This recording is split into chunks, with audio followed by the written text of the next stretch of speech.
Hello friends, good morning, welcome back to my channel. তোমাদের সবাইকে স্বাগত জানিয়ে নতুন একটি ভিডিও শুরু করছি। আজকে বৃহস্পতিবার, সকাল সকাল স্নান করে নিয়েছি। একটু অল্প করেই স্নান করেছি, পরে নাই আবার বেলায় স্নান করা যাবে ক্ষণে।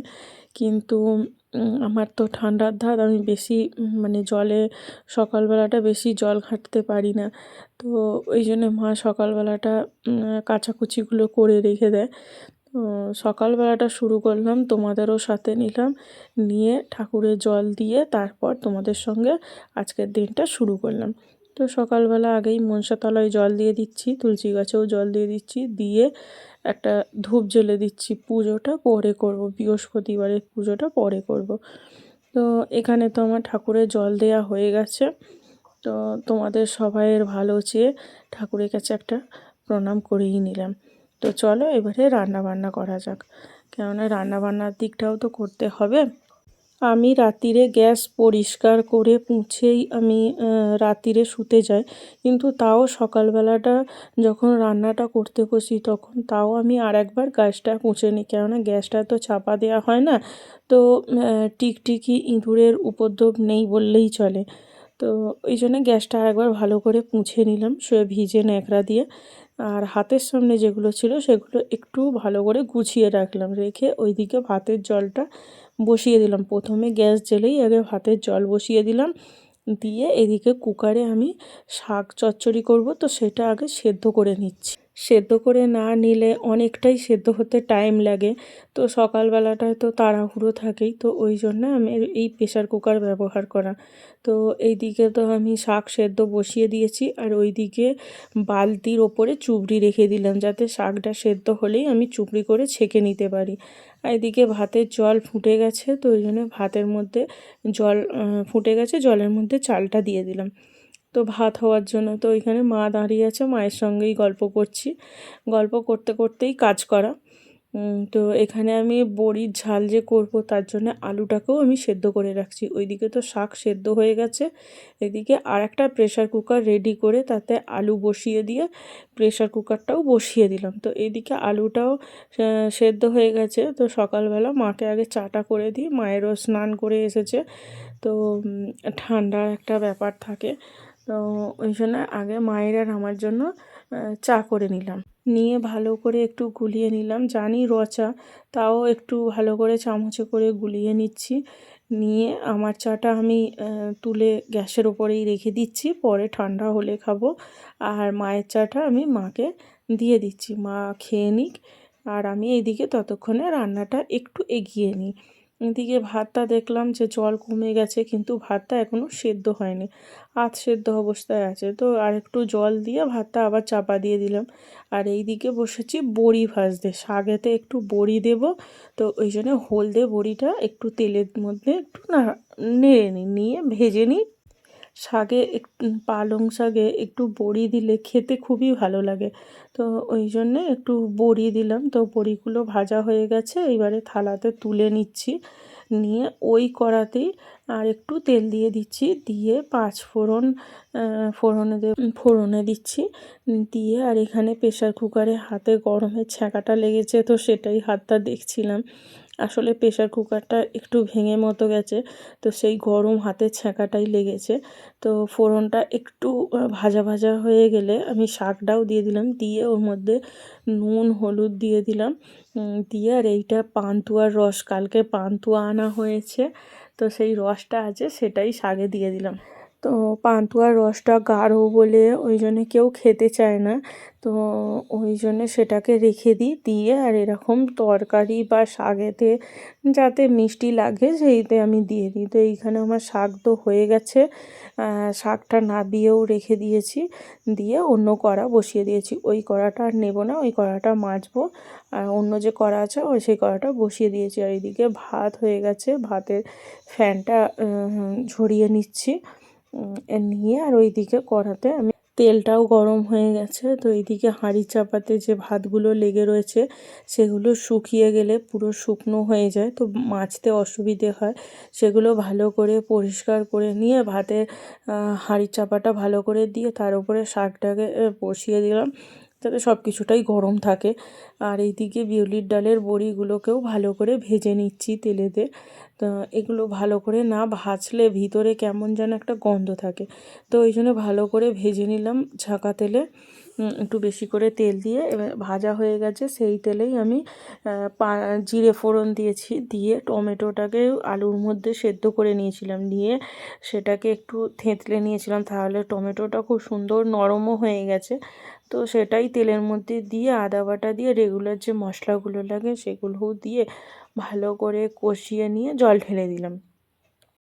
জল ঢালার পর আমি বড়িগুলোকেও দিয়ে দেবো, কেননা বড়িগুলো সিদ্ধ হতে অনেকটাই টাইম লাগে, আর আলুগুলো পরে দেব। তো চলো তোমাদের এক ঝলক দেখিয়ে দিই যে কি কি রান্না হয়ে গেছে। এখানে পালং শাকের তরকারি চচ্চড়ি হয়ে গেছে, এখানে ভাত ধোঁয়া উঠছে, আর এই দিকে বড়ি আর আলু দিয়ে যে লাল লাল ঝোল করেছিলাম, মানে ঝাল করেছিলাম, সেটাই হয়ে গেছে। তো বন্ধ করে রেখে দিয়েছি, দিয়ে এইখানে ভালো করে একটু হাতের সামনে যেগুলো আছে ভালো করে গুছিয়ে নিয়ে একচোটে গ্যাসটাকেও ভালো করে সার্পে দিয়ে ভালো করে মুছে নিচ্ছি, কেননা আজকে বৃহস্পতিবার অনেকটাই, না হলে দেরি হয়ে যাবে পুজো করতে। তো গ্যাসটা তো ভালো করে মোছা হয়ে গেছে, এইবারে মেঝেটাও আমি ভালো করে মুছে নিচ্ছি। আর ভালো করে মুছে না নিলে এই দেখো কত ময়লা বেরিয়েছে, তো ওই জন্যই ভালো করে পরিষ্কার করে মুছে নিলাম। নিয়ে এইবারে আমি ছাদে চলে এসেছি। ছাদে এসে আগে জামা কাপড়গুলো মেলে দিই, জামা কাপড়গুলো এখন না মেললে ও আবার শুকোবে না। তো এখন অনেকটাই সকাল সকাল আজকে জামা কাপড়গুলো মেলে নিচ্ছি। আমি আবার আমাদের পুরনো বাড়িতে যাব, তো ওই জন্যে আমি আজকে এতটাই মানে চটপট কাজ করতে হচ্ছে আমায় তাড়াতাড়ি করে। তো এইখানে সমস্ত জামা কাপড়গুলো মেলে দিচ্ছি তাড়াতাড়ি করে, দিয়ে তারপর ঘর ঘর ধরে কাজ ধরবো। চলো ছাদ থেকে তো চলে এসেছি, এসে আগে বিছনাটা ভালো করে গুছিয়ে নিই। তো কম্বলগুলো অনেক সকালবেলায় ভাঁজ করা হয়ে গেছে, বিছনাটা অর্ধেকটা মানে ঝাড়া হয়েই গেছিলো, তো এবার একটু ভালো করে আর একবার টান টান করে বিছনাটা করে নিই। তো ওই জন্যে অনেকটাই কাজের সুবিধে হলো। আর এখানে জানলাটা বন্ধ ছিল, জানলাটাও খুলে দিলাম। আর এইখানে আমার মেয়ে বলছে, মা আমি ঠাকুরের বাসনগুলো মেজে দেবো। তো আমি বলছি যা মেজে দে। তো ও এই ঠাকুরের বাসনগুলো মেজে দিচ্ছে, আমার অনেকটাই কাজে গিয়ে রেখেছে।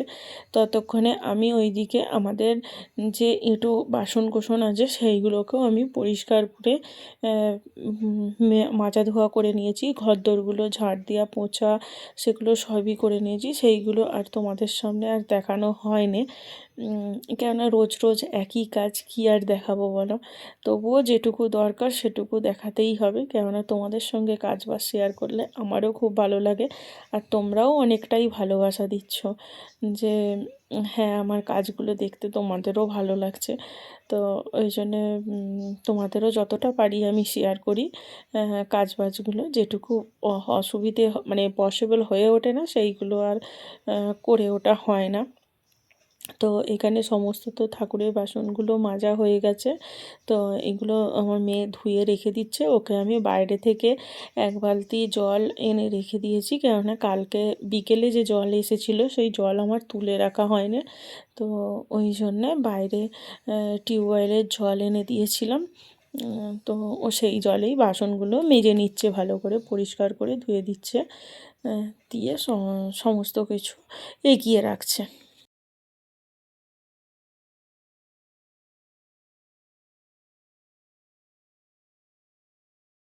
তো বাসন মাজার পর আমি বললাম ওই জলেই ভালো করে হাত পা ধুয়ে নিতে, তো ওই জলেই ভালো করে হাতটা রোগড়ে রোগড়ে ধুয়ে নিয়েছে। আর এখানটায় আলপনাটাও দিয়ে দিচ্ছে, ওই ঠাকুরের কাজটা দিয়ে দিয়েছে, আর আমি বাদ বাকি মেন গেটের সামনে আলপনাগুলো সব দিয়ে দিয়েছি। তো ও এইখানেই আলপনা দিতে বসেছে। তো খড়ি মাটি দিয়েই আলপনা দিই, আর ঠাকুরের বাসনগুলোও ভালো করে পুছে পরিষ্কার করে গুছিয়ে রেখে দিয়েছে। তো আজকেও আলপনাটা দিয়েছে, কেমন হয়েছে অতি অবশ্যই জানাবে ওর এই আলপনা দেওয়াটা। আর আঁকেও খুব সুন্দর, উনি ড্রয়িং করে খুব সুন্দর, তো ওই জন্যেই হয়তো ও ভালো করে পেরেছে। ও কিন্তু এই আঁকাটা কিন্তু ও কোনো ফোন দেখে করেনি, ওর নিজের মন থেকে এসেছে। তো সেই ওই মন থেকেই ও এই আঁকাটা এঁকেছে। তো কেমন হয়েছে এটা অতি অবশ্যই জানাবে তোমরা। আলপনা দেওয়ার পর এখানে চন্দনটাও বেটে দিয়েছে। তো ওকে আমি সব শিখিয়ে দিয়েছি, ও সেই মতোই ও সুন্দর করে গুছিয়ে রেখেছিল, যার জন্য আমার পুজো দেওয়াটা খুব তাড়াতাড়ি হয়ে গেছে। আর এখানে ঠাকুরেরও মালাগুলোকেও পরিয়ে দিয়েছিল, আমি খালি ঘরটাই যা বসিয়ে দিয়েছি।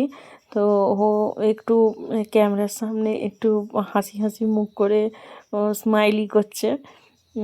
তো আমি খালি ঠাকুরের ঘরটাই যা বসিয়েছি, ওকে আমি শেখাচ্ছি যে মা নম করো। তো ওই নম করছে। তো সেইগুলো ওর ভালোও লাগছে, ও হাসি মুখেই ও ঠাকুরের এই সমস্ত কাজগুলো করে। আর আমারও ভালো লাগে যে ও আমার সঙ্গে সঙ্গে হাতে হাতে সমস্ত কাজ করে দেয়। তো এখানে ঠাকুরের সুন্দর করে ফলগুলোও কেটে ঠাকুরের সামনে ধরেও দিয়েছে। তো কেমন হয়েছে নৈবেদ্যটা অতি অবশ্যই জানাবে। তো এখন বিকেলবেলায় জল তুলছি। তো আজকে পাইপে করেই জল তুলছি, আজকে আর বালতি করে করে আর জল তুলিনি। ইভিনিং বন্ধুরা, এখন রাত্রির এখন 8টা মতো বাজে। তো আমি একটু যাচ্ছি বাজারে, কেননা কালকে পুজো দেবো। পুজোর জন্য তো কিছু কিনে রাখতে হবে, এখন অবধি কিছু কিনে আনিনি। তো এমনিতে সব ফল টল সব কেনা হয়ে গেছে, আমার যা ভাসুর সবাই সব কিনে রেখে দিয়েছে। তো আমি এখন যাচ্ছি মিষ্টি কিনতে। মিষ্টিটা তো আগে থেকে কেনা হয় না, কেননা কোথায় রাখবো না রাখবো, ওই জন্য একদিন আগে থেকে কিনছি। আর কিনে তো এমনি রেখে দিলেই হয়ে যাবে। পুজোটা তো কালকেই আছে। আর চুলটা এই পজিশনে আমি বেঁধেছি, এই যে এইরকমভাবে বেঁধে নিয়েছি। আর এই যে এই সোয়েটার পরে নিয়েছি। আর এইখানে আমি আলুটাকে কুটে রেখে দিয়েছি, মিক্সারে মশলা বেটে রেখে দিয়েছি, সেহেতু অসুবিধা হবে না, এসেই রান্না বসিয়ে দিতে পারবো। তো চলো বাজার গিয়ে তারপর দেখা হচ্ছে। 10বার চুলটাকে বিনিয়ে করলে খালি এইরকমভাবে আমার নাড়তে হবে। তো চলো বাজারে যাই, বাজারে গিয়ে তোমাদের সঙ্গে দেখা হচ্ছে। আর তোমাদেরও সাথে করে নিয়ে যাই, কী কী কিনবো না কিনবো সমস্ত কিছু তোমাদের সাথে নিয়েই কিনবো। তো চলো আমরা বেরিয়ে পড়েছি বাজারে। বাইরেটা ভালো ঠান্ডা আছে, চলো। প্রথমে বাজারে এলেই আমাদের এই মন্দিরে আসতেই হয়, আর আসতে ভালোও লাগে। তো দেখলাম আরতি হচ্ছে, তো সন্ধে আরতি হচ্ছে, তো সেটাই তোমাদের সঙ্গেও শেয়ার করলাম। তোমরাও এসো, ঠাকুর খুব জাগ্রত আমাদের এখানে, এই মা খুব জাগ্রত। তো এখানে এখন আরতি চলছে, তো ওই জন্য তোমাদেরও সাথে করে নিয়ে আসলাম। তো চলো আমরা এখন বাজারেতে বেরিয়ে পড়ি, কেননা বাজার টাজার করতে হবে। তো চলে এসেছি চালের দোকানে, আর চালের দোকানের পাশেই এই রকম মালার দোকান আছে, তো একটু হাত দিয়ে না দেখলে হয়। তো তোমাদেরও দেখালাম। তো চাল তো নেওয়া হয়ে গেছে, চলে এসেছি মিষ্টির দোকানে, মিষ্টি কিনবো, কালকে পুজো দেবো, তো ওই জন্যে মিষ্টি কিনতেও চলে এসেছি। তো এইখানে মিষ্টি কিনে নিই, ঠাকুরের জন্য সন্দেশই কিনছি। তো কেনা হয়ে গেছে, এইবারে বাড়ি ফিরি। তাহলে ভিডিওটাও এখানে শেষ করছি, দেখা হবে অন্য কোনো ভিডিওতে। ততক্ষণ অবধি সবাই ভালো থাকবে, সুস্থ থাকবে, সাবধানে থাকবে। দেখা হবে অন্য একটি নতুন ভিডিওর সঙ্গে। ততক্ষণ অবধি টাটা, গুড নাইট।